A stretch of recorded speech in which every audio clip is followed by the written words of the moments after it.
Good morning dear students and welcome to this online class of chemistry. In the last video we discussed the structure of an atom and today we are going to discuss now the discovery of the subatomic particles. That is discovery of electrons, protons and neutrons. So let's start our topic. As we know that matter consisting of very small and indivisible particles, that is known as what? Atoms. You can see the structure of an atom.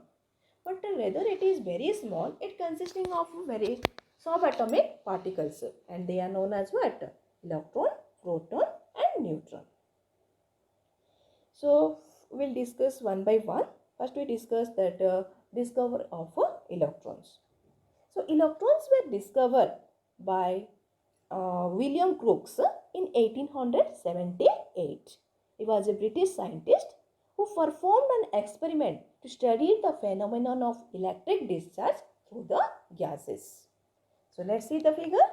See here, this is a discharge tube, okay, which is made up of glass, and both the ends are sealed with two metallic plates. From the figure you can find out. See here, both the ends of the discharge tube is sealed with plates, and these two plates are connected with the two terminals of a battery. That means one plate is connected with that positive terminal and the other plate is connected with that negative terminal. And also you can see one vacuum pump is there which is connected towards to the discharge tube. That means it's discharged all the pressure from that discharge tube. Inside the discharge tube only very low pressure is there, that is equal to 0.01 millimeter of mercury. Okay, that means inside that discharge tube what? Only low pressure is there. So William Crookes applied that high voltage of current through the discharge tubes.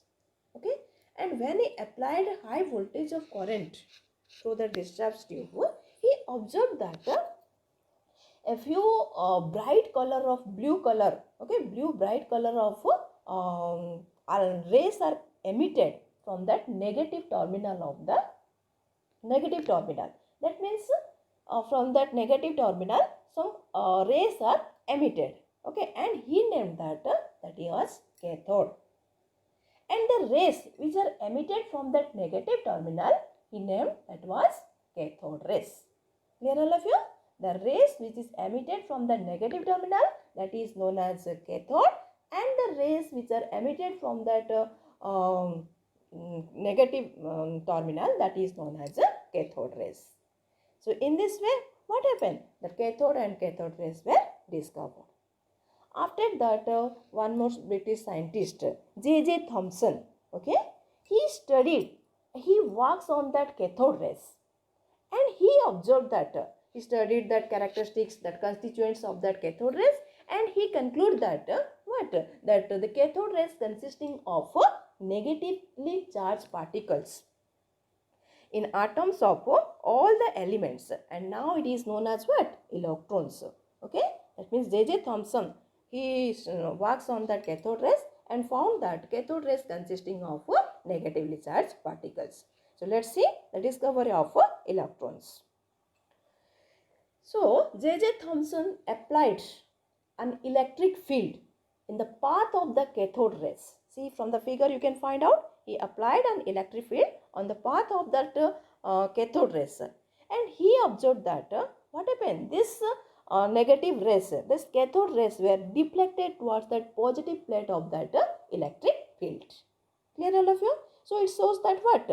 That means it will deflected towards that positive plate of that electric field. That means it must be contains what? Negatively charged. Clear? So he named it was electron. Understood? That means cathode rays, okay, that is known as what? Electron. And so what it will be suggest that it will be found that that atoms contains negatively charged particles, that is known as what? Electrons. So if the atoms contains negatively charged particles, that it must be contain positively charged particles, because what? Atom is electrically neutral. So these positively charged particles were discovered by one more German scientist, that he was known as E. Goldstein. Okay, he was discovered that the positively charged particles known as what? Protons. So what he did, he also worked with a discharge tube which filled with that perforated cathode with a small hole. See here, he works on that perforated cathode. That means a hole is there in which what happens? Small holes are there, and that means that to allow the passage of positive rays, and that rays are known as what? Canal rays. He works on that same discharge tube with that perforated cathode with the small holes. That means that to allow that passage of that positive rays, and that rays are known as what? Canal rays. And these rays are just that opposite to that cathode rays in all respects, which was emitted from that anode, and this ray was named that anode ray. The ray which is emitted from that anode is known as anode ray. And this ray is also consisting of what? Positively charged particles, and that is known as what? Proton.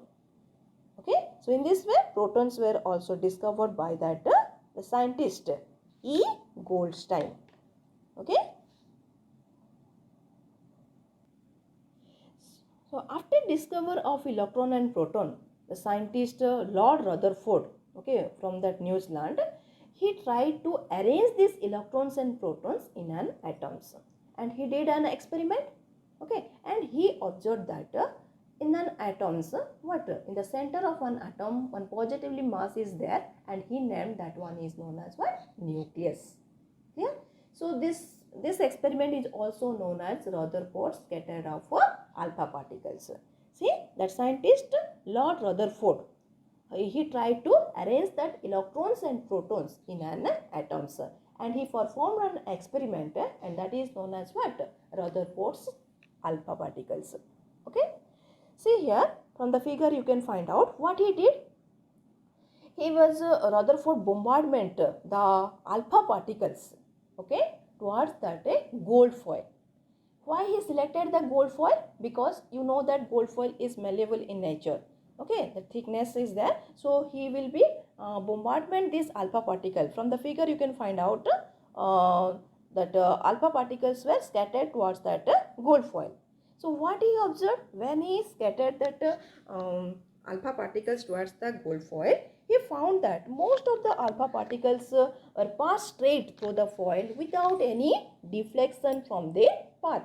You can find out, see, so many straight lines are there. That means the alpha particle passed through the gold foil without any deflection. And he also observed that a small fraction of them were deflected from the original path by small angles. See here, some alpha particles are deflected back, okay, by small angles. And the third point, what he observed that only few alpha particles were bounced back. That means in the same path they will return. They were returned. That means these are the three observations he found that from that their experiment. So what he conclude?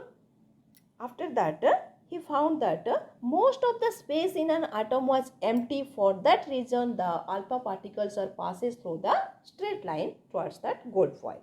Clear? And second one, some of the alpha particles were deflected from their original path because the center it must be contain some heavy positively charged particles. For that reason what happened? The alpha particles were deflected back. You can find out, see from the figure. And third point is what? Very few alpha particles are returns back in the same path. That means the heavy positively charged was very small. That means the mass was very small.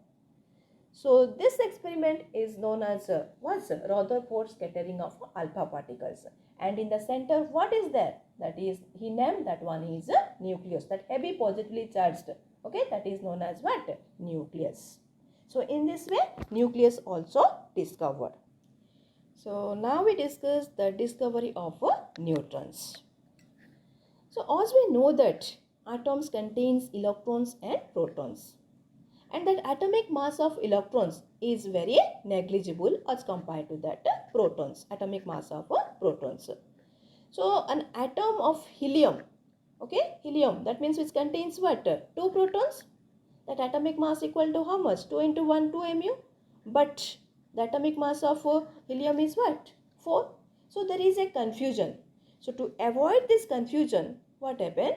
That one more scientist, that is James Chadwick, in 1932, he discovered that he did one experiment that in the center of that nucleus, proton is there, and it also contains some other particles. Okay, due to this only that helium has more atomic mass, because hydrogen, see, hydrogen has atomic number is 1 and his atomic mass is 2, but helium, the atomic number is 2, as comparison that atomic mass is what? 4. So it is 4 times heavier than from that atomic mass of hydrogen. So to avoid this of confusion, what he did, he will be scattered that beryllium alpha particles. Okay, that means that helium particles towards that berylliums, and he found out some other particles will be comes out. Okay, in 1932 Chadwick discovered these particles, and these particles are he named what? Neutrons. And due to these neutrons only, that that atomic mass of helium is only 4. So in this way, what? Neutron also discovered, and he found that what? Neutron have that mass that is almost equal to that mass of a proton, but it has no charge. Okay, that means the particles are found to be neutral. Okay, but it has a mass which is nearly equal to that mass of one proton. So in this way, neutron is also discovered. So discovery of electron, proton and neutrons were discovered. Thank you.